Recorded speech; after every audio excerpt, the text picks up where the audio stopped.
Digimon Ghost Game this week really did something, but I mean, it really did something. I've heard people thought it was a very mediocre episode, and I think in a series where you have the main gimmick as being horror elements and adapting horror stories, where even this week's is quite xenomorphic from the Alien franchise, where bits of Digimon are popping out of this person's body and being reborn inside of that person, it could have made for a very good graphic horror episode, but really, it was lacking the sound effects department. It could have pushed the boundaries a little bit more, but the episode did more than just that. It did the hero's father letter thing again. Oh, I love this one, because the inevitability is he's going to send this letter off with Blacktailmon Uber. It's going to come back 2 weeks later, and we're just going to get some utter nonsense from Hokuto. It's so frustrating at this point, but it's also really funny. But even that wasn't the real takeaway from this episode. In fact, there were two things. So, Nanomon, being the culprit of the episode, wanted to make experiments on the human body as a way of bringing Digimon back to life without having to go through the natural rebirth, death, Digitama process as we're all very familiar with. But in doing that, Nanomon just happens to throw in there that he can digitize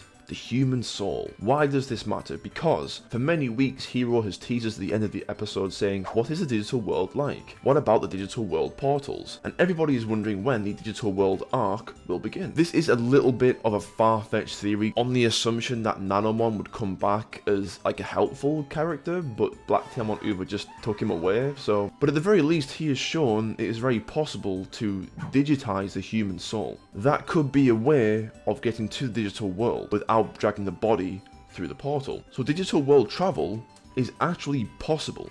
I mean, Hokuto did it, so of course it is. But then we also have this symbol from the episode, which flashed up twice. When Hiro got a little bit disgruntled, when Nanomon was saying that he was experimenting on humans, the symbol appeared, a little bit of chatting later, the symbol disappears, and nothing really comes of it, but we've never seen this symbol before, I don't think. All the Digimon have their respective symbols. I mean, even Gullus Gammon's is the same as Galmon's, it doesn't change or anything. But there's got to be a reason that appeared twice. So clearly, week on week, in the face of the idea that Ghost Game is episodic and it's not meant to have a plot line, who cares, we are still getting subplots from the show. It does want to go somewhere, just not anytime soon. And according to some of you, it will tell us where it's going when it's ready. It's not a pregnancy, this is a story, this is supposed to entice people. This is a good way of doing it, because I think there's two massively notable points in this episode. Even though people didn't particularly love the episode, it still generates more interest than just riding that gimmick. Again, I'm the biggest horror fan ever, I love that gimmick. But if you're going to do it week on week, you better knock it out of the park each time. But thankfully, when the horror doesn't exactly hit, there's a little bit of cream